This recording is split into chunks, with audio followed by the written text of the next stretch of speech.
2009 முள்ளிவாய்க்கால் நடந்தேறிய மாபெரும் இனப்படுகொலைக்கு ஒரு சர்வதேச நீதி விசாரணை வேண்டும் என்கிற ஒரு வரலாற்று சிறப்புமிக்க தீர்மானத்தை, அதே மாதிரி இனப்படுகொலைக்கு உள்ளான அந்த மக்கள் இலங்கை தீவில், தமிழீழத்தில், புலம்பெயர்ந்த நாடுகளில், தாய் தமிழ்நாட்டிலும் ஐக்கிய நாடுகள் சபையின் மேற்பார்வையில் ஒரு பொது வாக்கெடுப்பை நடத்தி அவர்களுக்கென்று ஒரு தனித்தமிழீழ அரசை உருவாக்கி தர வேண்டும் என்ற 2 பொருள் குறித்து மாண்புமிகு தமிழக முதலமைச்சர் அண்ணன் தளபதி அவர்கள் நடைபெறுகின்ற இந்த கூட்டத்தொடரிலேயே ஒரு வரலாற்று சிறப்புமிக்க தீர்மானத்தை நிறைவேற்றி ஒன்றிய அரசுக்கு உரிய அழுத்தத்தை தர வேண்டும் என்ற என்னுடைய வேண்டுகோளை முன்வைத்திருக்கிறேன். ஏற்கனவே அதிமுக ஆட்சியில் அம்மையார் ஜெயலலிதா அவர்கள் ஈழத்தில் நடந்தது இனப்படுகொலை என்றும் அதற்கு சர்வதேச நீதி விசாரணை நடத்தப்பட வேண்டும் என்றும் பொது வாக்கெடுப்பின் ஊடாக தனித்தமிழீழ அரசை உருவாக்கி தர வேண்டும் என்கிற தீர்மானத்தை நிறைவேற்றி ஒன்றிய அரசுக்கு தந்திருக்கிறார்.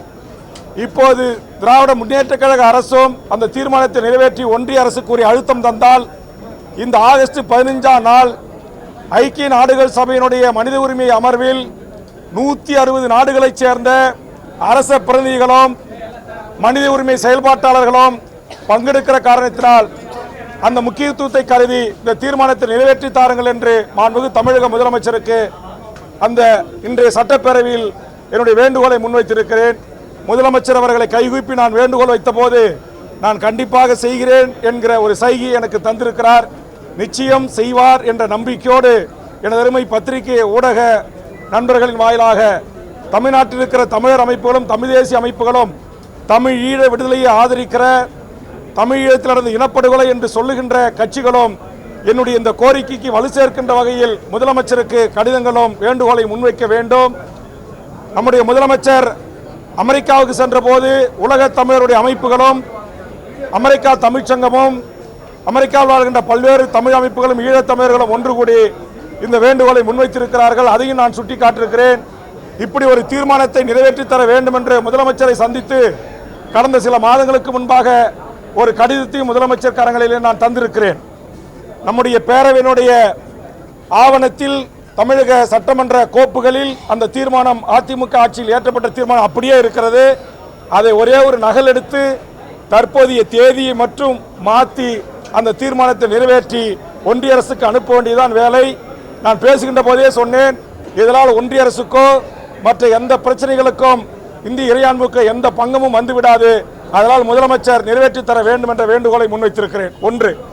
இரண்டாவது, மாண்புமிகு தமிழ்நாடு முதலமைச்சர் அவர்கள் இன்றைக்கு ஒன்றிய அரசினுடைய UGC என்ற அமைப்பு தமிழ்நாட்டுடைய வேந்தர்களை நியமிக்கம் செய்கின்ற அதிகாரத்தை மாநில அரசிடமிருந்து தட்டி பறித்து UGCயை தனி கையில் எடுத்துக்கொண்டு கல்வி பயிலாதவர்களை, பேராசிரியர்கள் இல்லாதவர்களை இன்றைக்கு வேந்தர்களாக நியமிக்கலாம் என்றும் 3 ஆண்டு என்பதை 5 ஆண்டு என்றும் ஒரு மோசமான ஒரு அறிவிப்பினை வெளியிட்டிருக்கிறார்கள். இதில் பெரிய கொடுமை, ஒன்றியத்தினுடைய மனிதவள மேம்பாட்டுத்துறை அமைச்சர் அவர்கள் தமிழ்நாட்டுடைய பள்ளிக்கல்வித்துறைக்கும் உயர்கல்வித்துறைக்கும் இதையெல்லாம் நீங்கள் ஏற்றுக்கொண்டால் தான் உங்களுக்கு நிதி தருவேன் என்று சொல்லுகிறார்.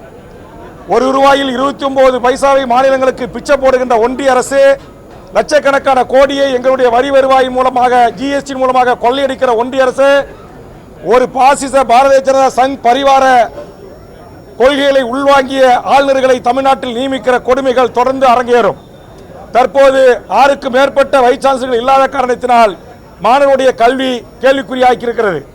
ஆளுநரும் UGCயும் நியமிக்கக்கூடிய உறுப்பினர்கள் தான் இன்றைக்கு முக்கியமானவர்களை துணைவேந்தர்களை நியமனம் செய்யும் என்கிற திருத்தங்கள் அதில் இருக்கிறது.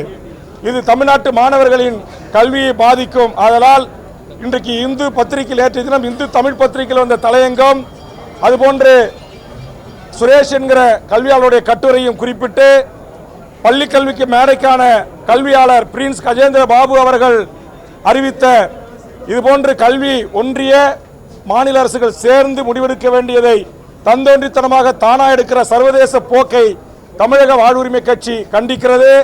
பிரின்ஸ் கஜேந்திர பாபுனுடைய சொல்லை நான் பயன்படுத்த வேண்டும் என்றால், இந்தியாவை ஆண்டு கொண்டிருக்கிற நரேந்திர மோடி முசோலினியை போன்றோம் ஹிட்லரை போன்றோம் இன்றைக்கு மாநிலங்களை ஒடுக்கிறார், சர்வதிகாரத்தை நோக்கி இந்திய அரசை நடத்துகிறார் என்று அவர் சொல்லியிருக்கிறார்.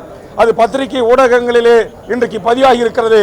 அதையும் சட்டமன்றத்திலே நான் பதிவு செய்து என்னுடைய கண்டனத்தை ஒன்றிய அரசுக்கும் யூசிசிக்கும் தெரிவித்து மாண்புமிகு தமிழக முதலமைச்சர் அவர்கள் கொண்டு வந்திருக்கிற இந்த அரசினர் தீர்மானத்தை கட்சிகள் பாகுபாடின்றி ஒட்டுமொத்த தமிழ்நாட்டு அரசியல் கட்சிகளும் அமைப்புகளும் ஆதரிக்க வேண்டும். மாநில அரசின் உரிமைகளை காலில் போட்டு மிதிக்கிற இந்த சர்வதிகார போக்குக்கு ஒரு முடிவு கட்ட வேண்டும். அதனால் தான் சொன்னேன், அடைந்தால் திராவிட நாடு இல்ல சுடுகாடு என்று சொன்ன திமுக, அதுபோன்று தந்தை பெரியார் தன் இறுதி உரையில் தமிழ்நாடு தமிழருக்கே என்று முழக்க வைத்த ஒரு தனித்த தேசிய இனம் தமிழர் இனம்.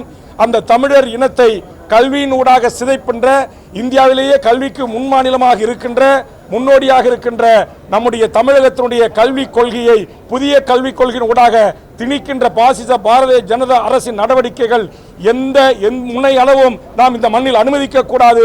அதற்காக நாம் ஒன்றாக நின்று போராடுவோம், அரசின் தோள் கொடுத்து துணை நிற்போம் என்ற கருத்தை சட்டமன்றத்தில் நான் பதிவு செய்திருக்கிறேன். இதையேத்தான் தமிழ்நாட்டில் இருக்கிற அரசியல் கட்சிகளுக்கும் அமைப்புகளுக்கும் நான் முன்வைக்கிறேன். நமக்குள் அரசியல் இருக்கலாம், எதிர்கட்சி ஆளுங்கட்சி ஆண்ட கட்சி என்ற கருத்து இருக்கலாம். ஆனால் பாரதிய ஜனதா கனிம கொள்ளையில் இருந்து, மக்கள் விரோத திட்டங்களில் இருந்து, சட்டங்களில் இருந்து தமிழ்நாட்டின் தனித்துவத்தை சிதைக்கின்ற முயற்சியில் ஈடுபடுகிறார்கள். இதை நாம் ஒரு காலத்திலும் அனுமதிக்க கூடாது.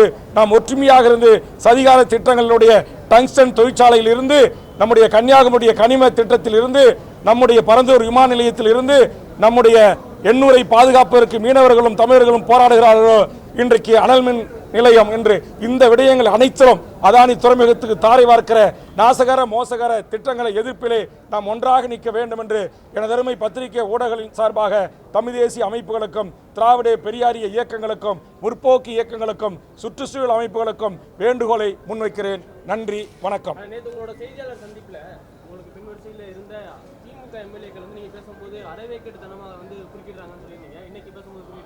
இன்னைக்கு எந்த ஒரு குறுக்கீடும் இல்லை.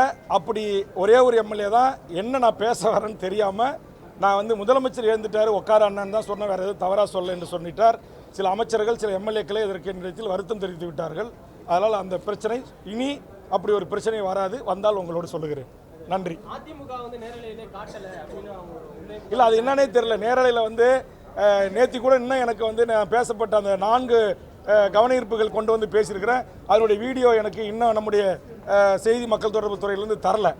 அது நான் பேசும்போது தான் கட் ஆகுதா இல்லை எல்லாரும் பேசும்போது கட் ஆகுதான்றதை சட்டப்பேரவை முடிஞ்ச பிறகு தான் நான் அதை குறித்து என்னுடைய உதவியாளர் மூலமாக எந்தெந்த வீடியோ நாங்கள் கேட்டு கடிதம் கொடுத்துருக்கோம், அவங்க கொடுக்குறாங்க, எது கொடுக்கல, எது கட்டாயிருக்கு என்பது பின்பு தான் தெரிய வரும்.